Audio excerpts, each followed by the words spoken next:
Assalamualaikum dan salam sejahtera guys. So hari ni saya dekat iMotorbike Glen Marie lagi. So untuk bulan Oktober ni diorang ada promo motosikal untuk ronda-ronda kampung, ronda-ronda taman, motor masjid.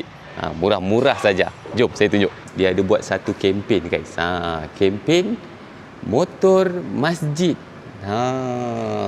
Harga RM2,500 dan ke bawah, and kalau korang nak booking cuma RM150 sahaja. And korang boleh datang dekat iMotorbike Glen Marie and Johor punya showroom sehingga 15 Oktober. Dekat iMotorbike Glen Marie tekan tingkat 2. Ya, dekat sini lah guys tempatnya. Tapi bukan yang ini kejap saya tunjuk. Keluar daripada lift tu, korang tengok ni ada satu section motor masjid RM2,500 dan ke bawah. So inilah motor-motornya guys. So semua motor yang ada dekat section ni termasuk dalam kategori clearance motor masjid.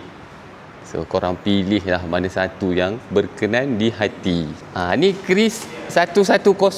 Secara personal, inilah motor saya ronda-ronda kampung. Okey, kalau korang nak tahu harga motor ni, korang tengok je kat setiap motor ni dia ada barcode tau. So korang scan je barcode dia. Zaz. Open. Dia keluar lah.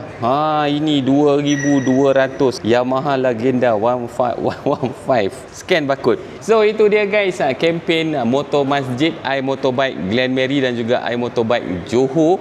So korang boleh datang dekat dua cawangan ni dan korang boleh pergi dekat section clearance motor masjid ni, and korang boleh pilih lah mana yang korang nak.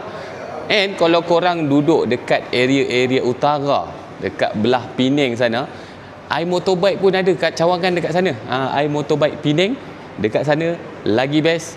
Semua motosikal apa-apa model diorang akan bagi diskaun sebanyak RM500.